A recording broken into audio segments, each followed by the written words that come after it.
just be careful. Be careful about the areas that you feel the most comfortable in and most confident in, because that's where the slippery slopes are. That's where, and I would argue, man, those are see if you can discover new stuff about leadership, about those areas that you feel the most comfortable in. It's like EQ, same thing with EQ. I could argue, man, I've been studying EQ for 5 years now, man. I'm studying it, researching, applying. 5 years. And not just coaching other people, applying in my own life. I still feel like I'm just scratching the surface. Welcome to the EQ Gangster podcast, where you will learn practical tools to grow your mental and emotional health and intelligence to be the best version of yourself, both at work and at home. It is real, raw, and transformational. The journey of emotional growth isn't easy, but it's worth it. I believe in you.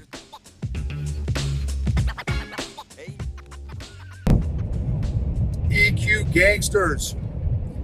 This episode is going to be about what becomes familiar to you becomes blind to you.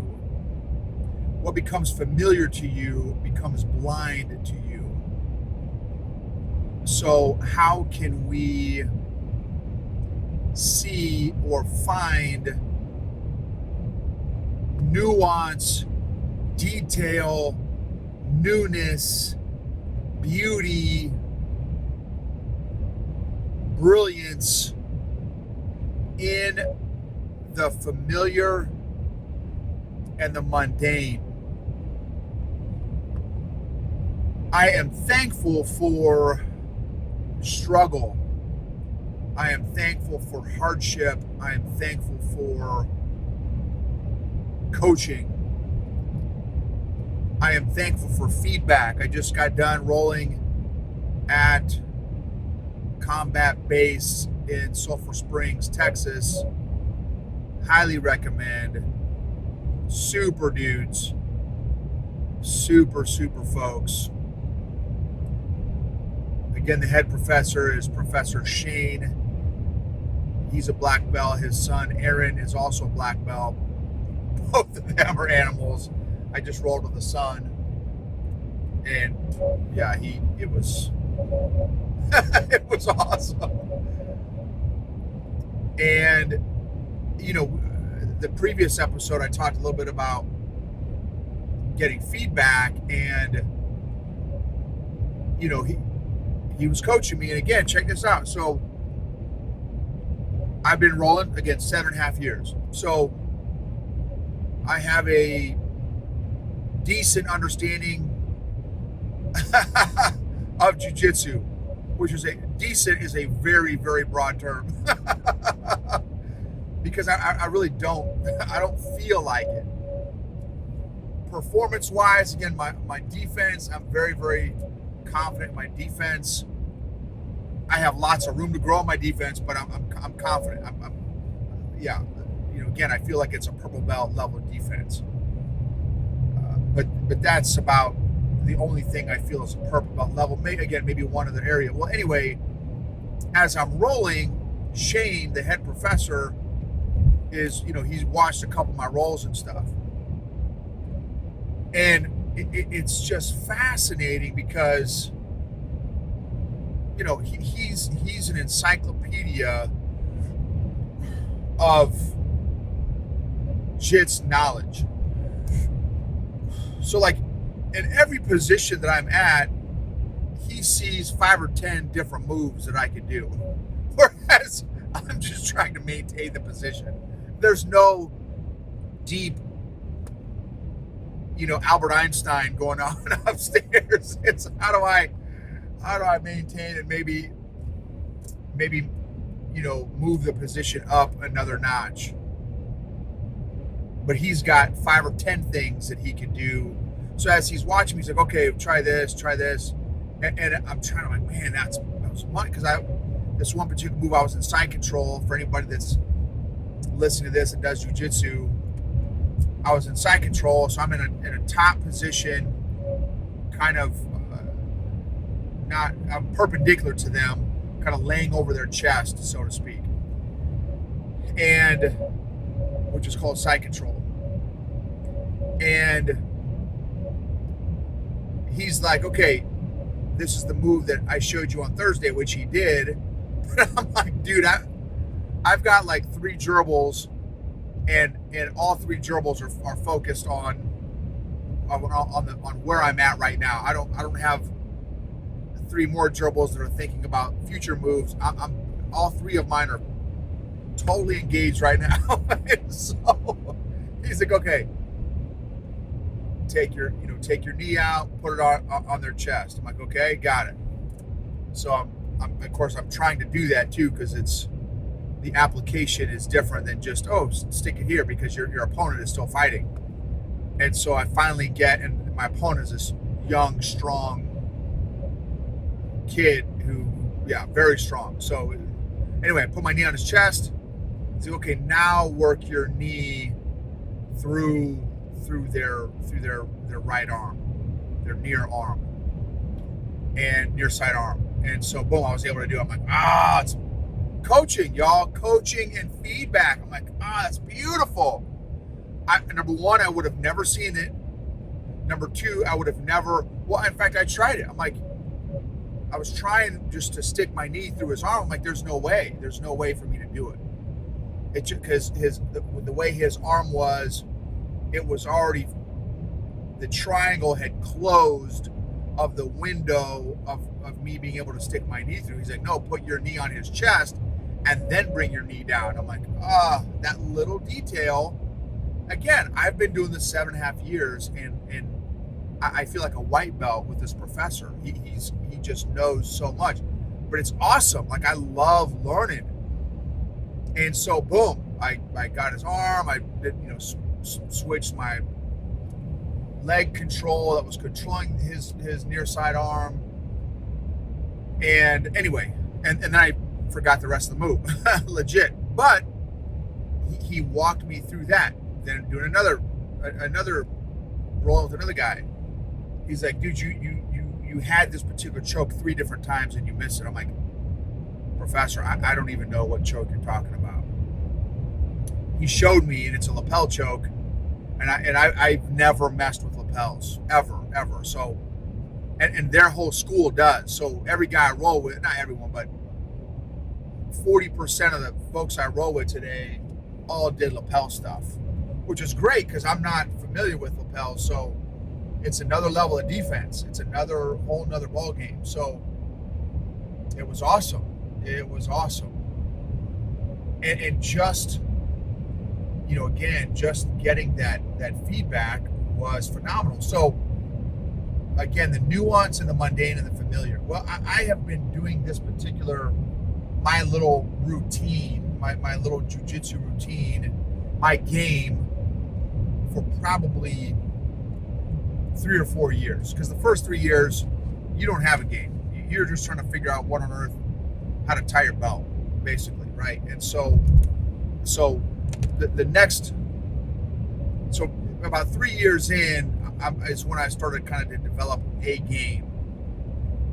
And so I've been playing my game for, well, I learned it for 2 years. So let's say 2 years I've been playing my game. The game I have now, I've been playing it for two years. And man, and even though I've been playing this game, my game, for 2 years now, rolling for 7.5 years, again, he showed me 3, 4, 5 different moves in my game that I do every single roll, just about. Maybe not every roll, but almost every roll.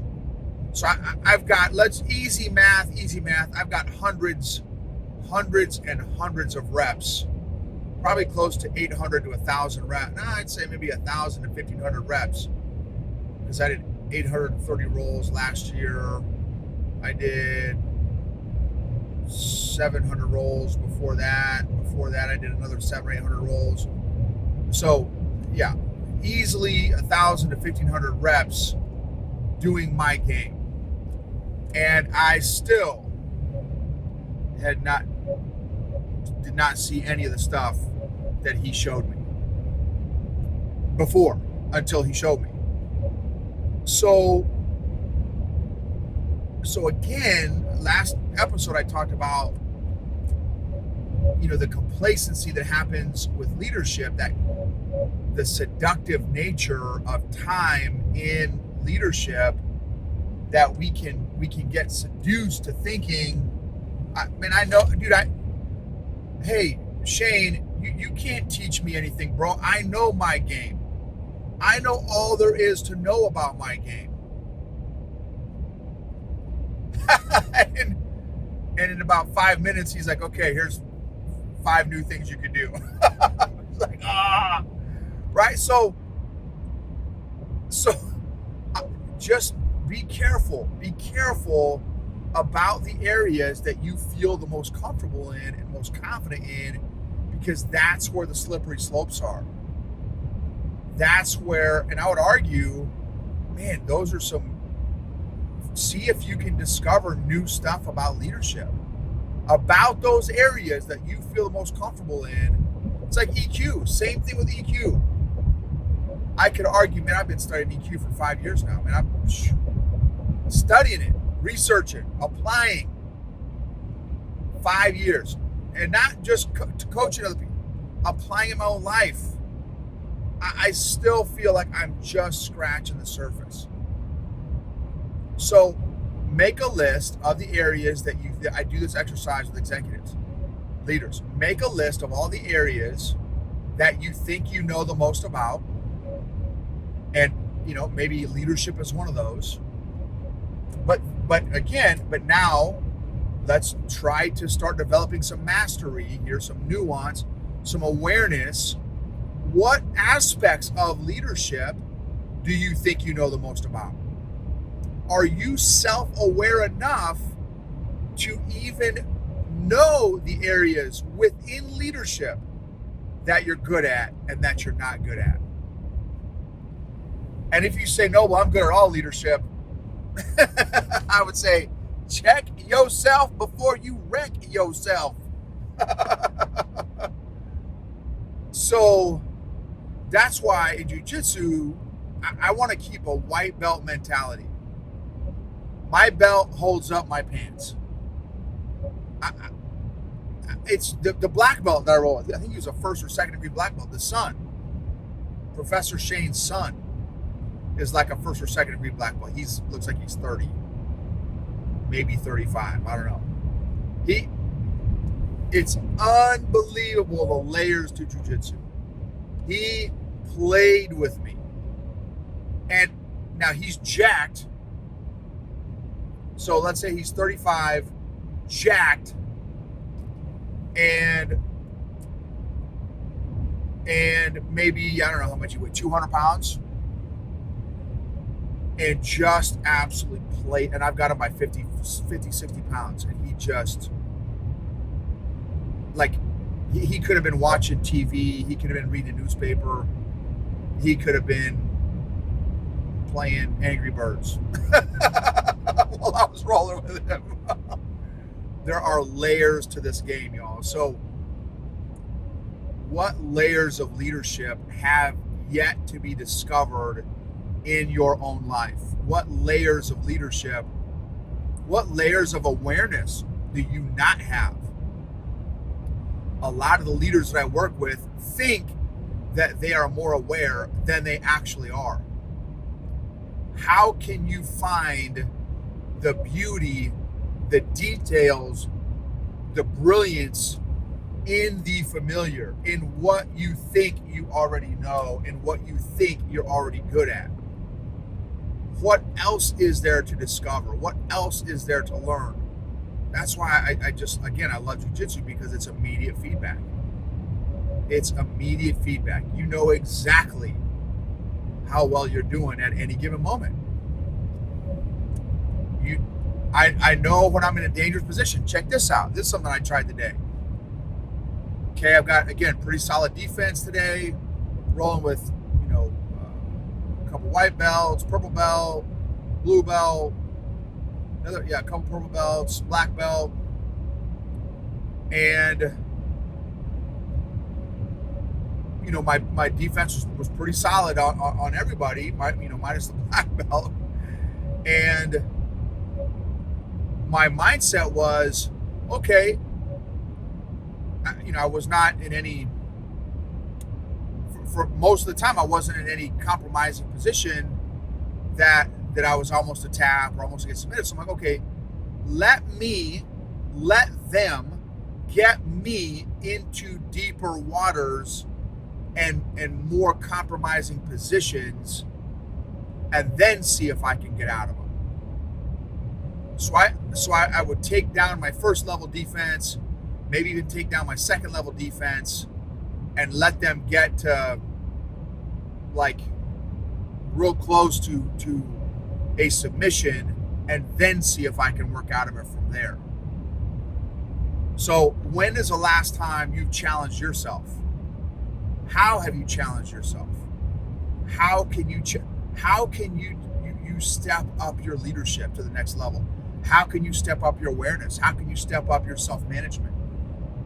Again, what areas are you comfortable in? How can you challenge yourself? That's why I love getting balled up by people, because I want to expand my comfort zone. I want to get comfortable being uncomfortable, and then expanding that discomfort so that I can just get better and better. No growth happens in your comfort zone. No growth happens in your comfort zone. How many people are you around that challenges you? How intentional? So check this out. I think I told you a couple episodes ago, I've got a spiritual coach now. My father-in-law, I just got done with that session. Also mind-blowing. Just mind-blowing. Yeah, that's a whole nother ball game.